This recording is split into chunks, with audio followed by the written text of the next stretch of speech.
l'Assemblée nationale, le nombre des députés.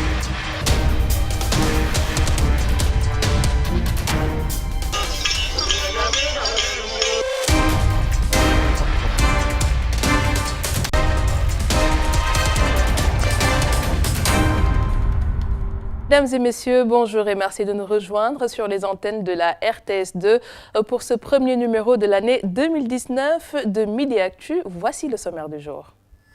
L'Assemblée nationale, le nombre des députés.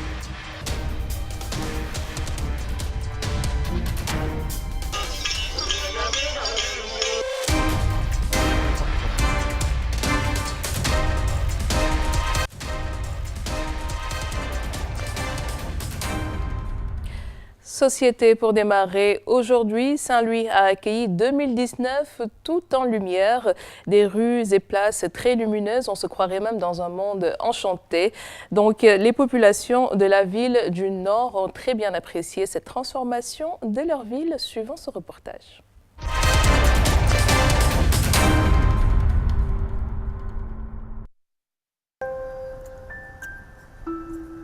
Saint-Louis se part de lumière et de décoration pour accueillir le nouvel an.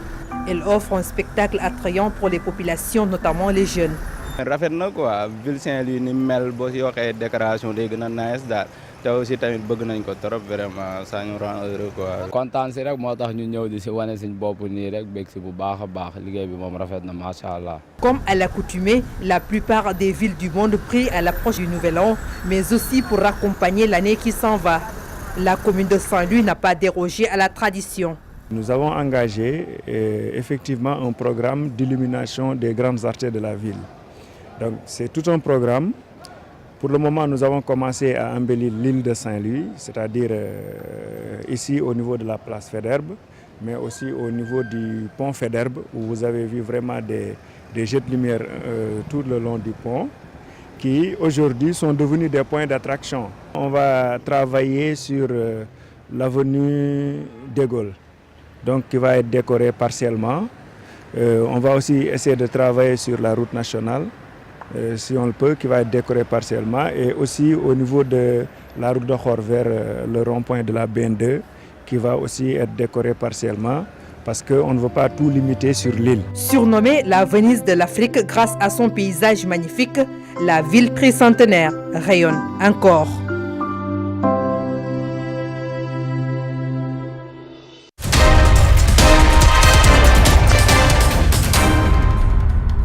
De l'intercommunalité, les populations de Goudomp ont eu droit à un atelier de formation et d'information sur ce concept. L'objectif de l'intercommunalité est de un peu donc organiser les communes entre elles afin de promouvoir leur développement. Reportage.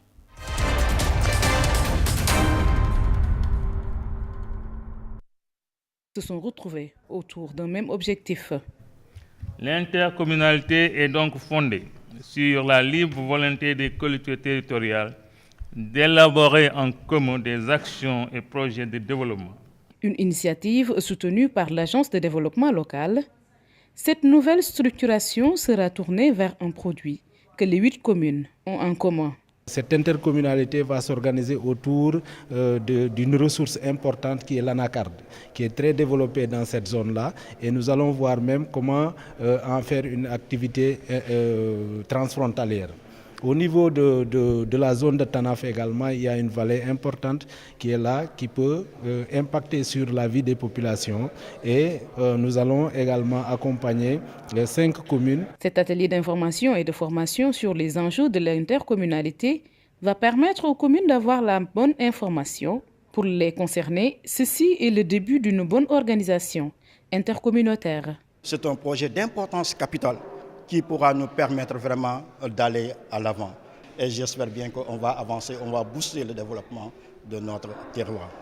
Parce que vous n'êtes pas sans savoir que le département de Goudomp est un nouveau département et qui en manque de pas mal de choses.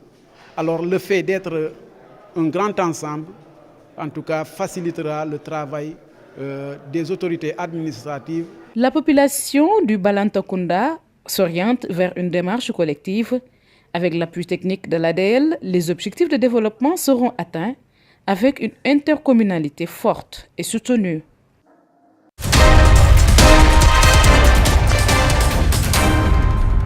2018, l'élevage au Sénégal a rencontré quelques difficultés en 2019. Les autorités de tutelle comptent œuvrer pour redynamiser le secteur.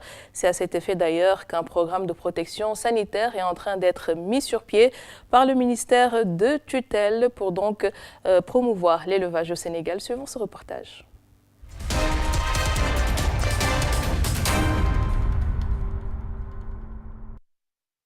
Et à la capitalisation, parmi les acquis, un système de santé de proximité dans les différentes zones d'intervention.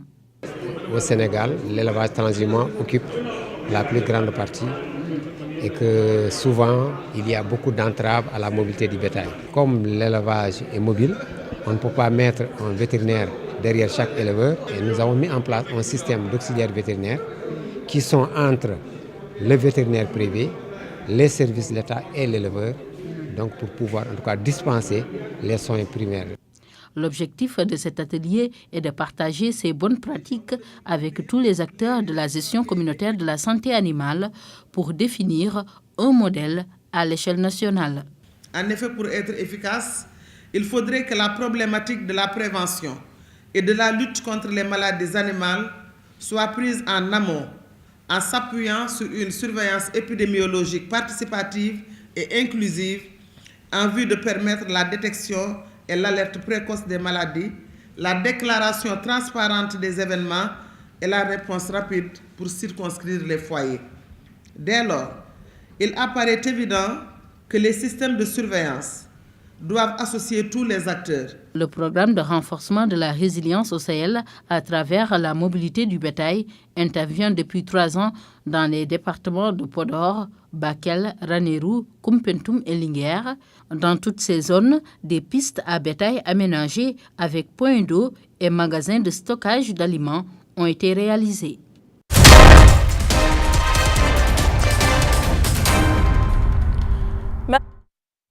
Information et de la communication, nous allons accueillir notre invité du jour juste après ceci.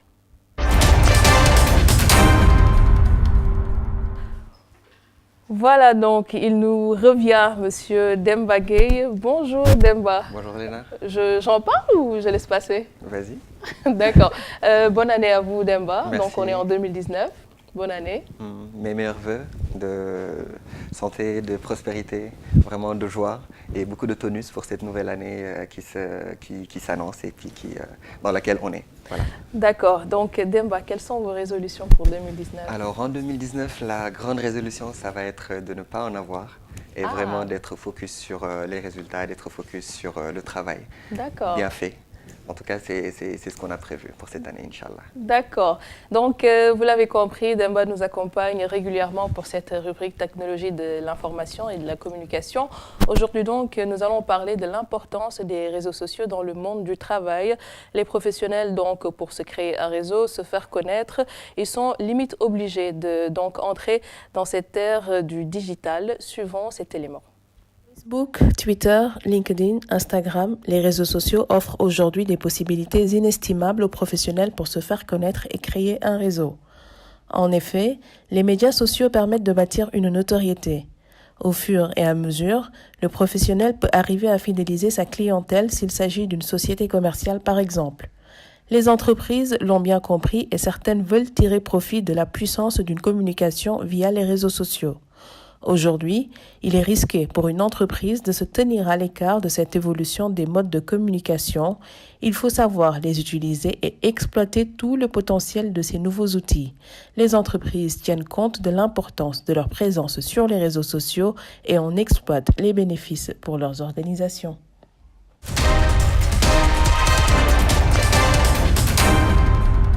Voilà donc Demba, nous avons vu cet élément consacré à l'importance un peu des réseaux sociaux dans le monde du travail.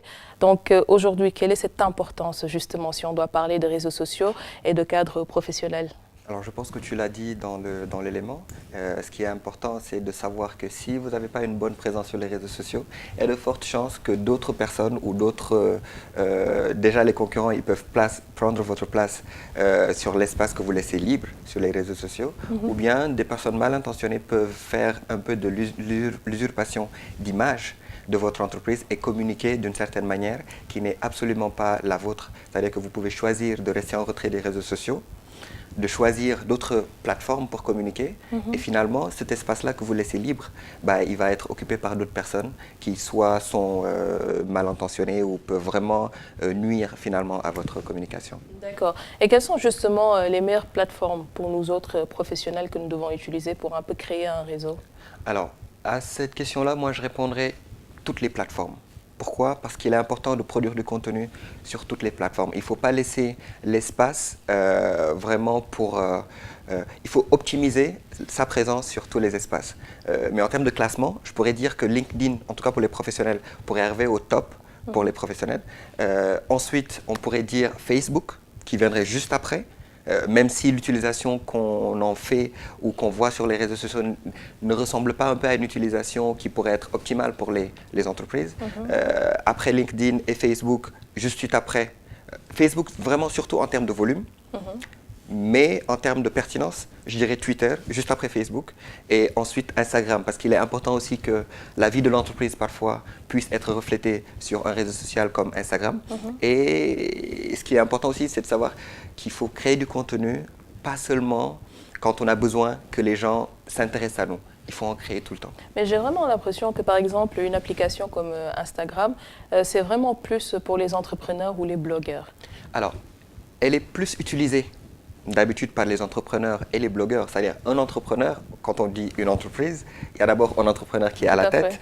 Et toutes les personnes qui sont dans l'organisation peuvent utiliser ce média-là pour justement montrer la dimension humaine, la taille humaine de l'entreprise, en montrant par exemple des anniversaires, des pots de départ, des célébrations de toutes sortes, des nominations et tout ça.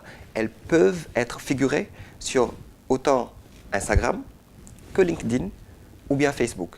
L'important est de toujours pouvoir montrer cette dimension-là humaine de l'entreprise finalement. D'accord. Et comment est-ce qu'il faudrait faire pour créer un réseau? Moi, par exemple, je ne suis pas sur LinkedIn, je ne suis pas sur Twitter non plus. Et comment est-ce qu'il faudrait faire justement pour profiter de ces plateformes et créer un réseau? Alors, tu l'as dit, profiter de cette plateforme, c'est ce qu'il faut faire parce que c'est des plateformes extrêmement puissantes qui permettent de régler finalement beaucoup de problèmes ou de trouver des solutions à des gens. Et ce qui est intéressant, c'est de pouvoir, quand on est un professionnel dans un secteur donné, prendre la parole souvent sur ces sujets qu'on maîtrise ou parfois demander les avis d'autres personnes. Toi, par exemple, aujourd'hui, tu es journaliste, tu peux poser des questions ou en tout cas interpeller des gens, des professionnels dans divers secteurs. Et tu peux justement laisser cette phrase « je ne suis pas sur LinkedIn » en 2018 et arriver en 2019 avec une nouvelle résolution. Ça fera partie de mes résolutions alors. Voilà, Inch'Allah, et qui va être vraiment d'avoir une présence assez soutenue, mais quand même assez soignée, comme un peu à la télé, comme tu prends le temps d'avoir une image soignée. C'est important d'avoir ça également sur les réseaux sociaux, notamment sur LinkedIn, Twitter et autres, mais spécialement sur LinkedIn, ce qui pourrait être intéressant de pouvoir, c'est quelqu'un comme un profil comme toi peut interpeller les professionnels sur des sujets assez précis et avoir leurs avis. Et ce qui est intéressant, c'est qu'on a quasiment tous les professionnels sur LinkedIn et ils peuvent donner des avis vraiment différents et ça peut te permettre même parfois de faire intervenir des gens sur Midi Actu à distance. Ah bah, je pense que donc, je vais devoir un peu vous solliciter plus tard pour voir comment est-ce qu'on va faire ensemble la promotion de Midi Actu à travers les réseaux sociaux. Mais j'aimerais justement savoir, donc, Demba, quel genre de contenu est-ce qu'on peut retrouver sur ces plateformes pour les professionnels? Alors, pour les professionnels, souvent, c'est des avis, c'est des analyses.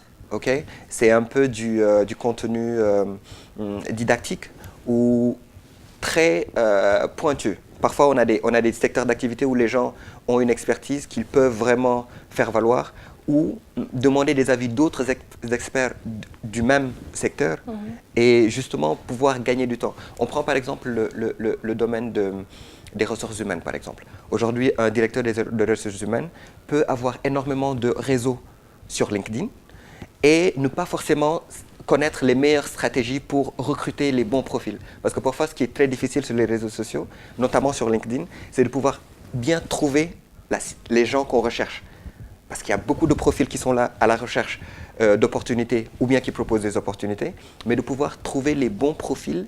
Ça, si vous n'êtes pas dans un réseau de professionnels des ressources humaines, pour échanger de vos pratiques, c'est extrêmement difficile de les trouver. Et ça, c'est juste un exemple parmi tant d'autres. D'accord. Et par rapport à la formation, donc, pour les professionnels, qu'est-ce qu'on peut en dire? Alors, aujourd'hui, la formation, pour moi, c'est important.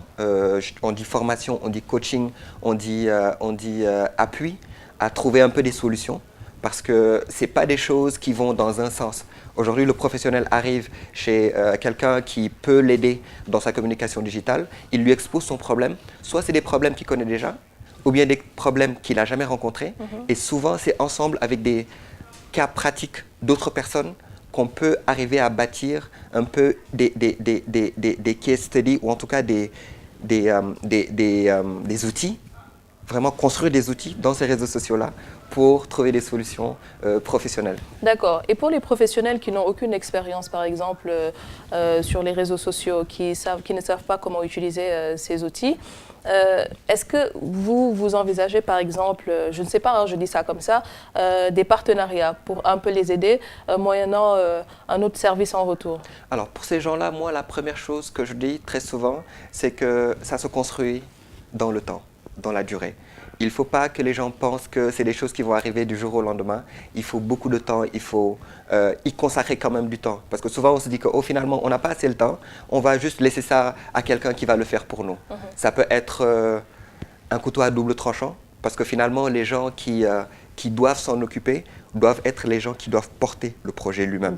Et nous, ce qu'on fait, il nous arrive en tout cas d'accompagner des professionnels un peu dans la maîtrise de ces outils-là, même si on ne les maîtrise pas dans la mesure où ils changent tout le temps.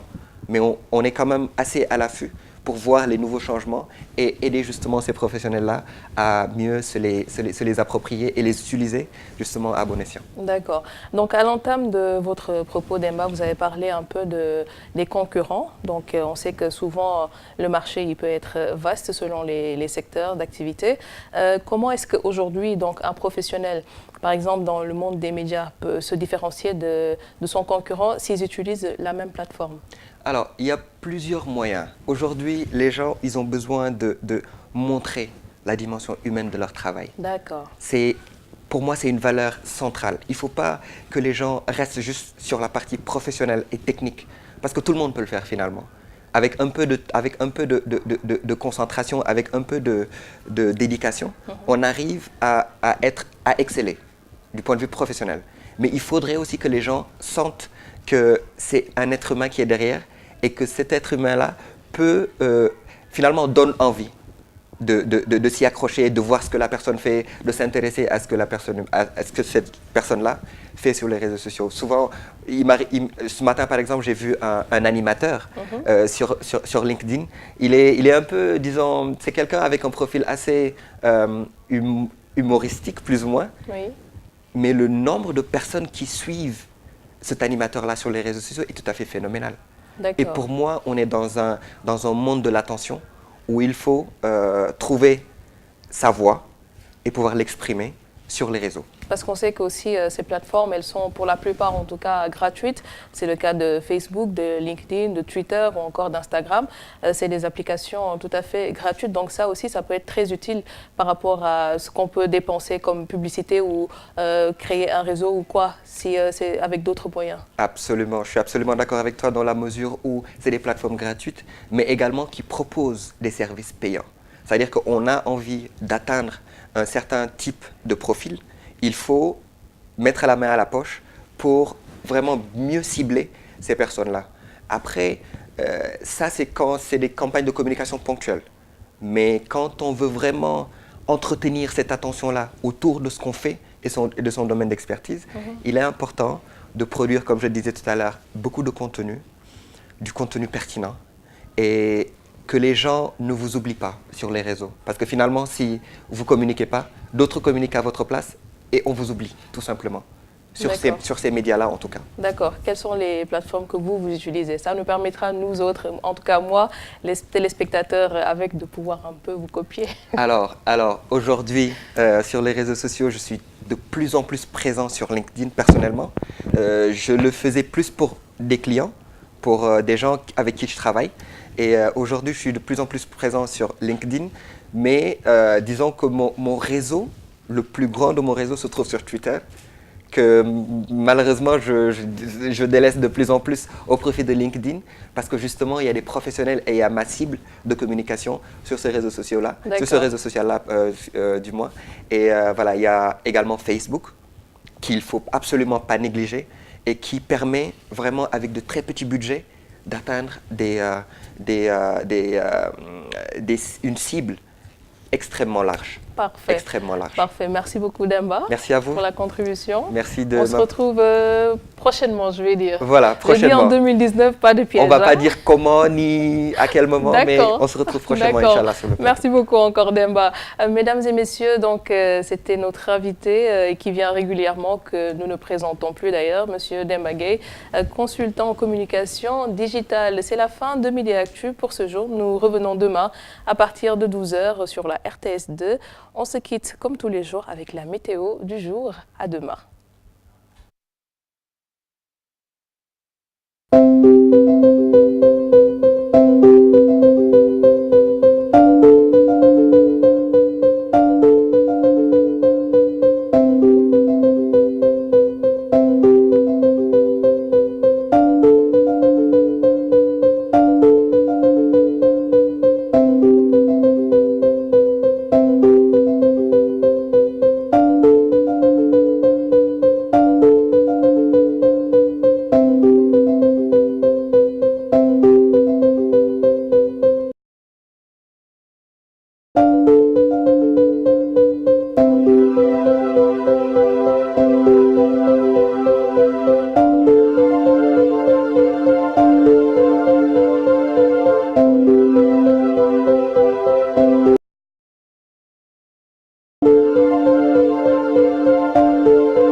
Nationale, le nombre des députés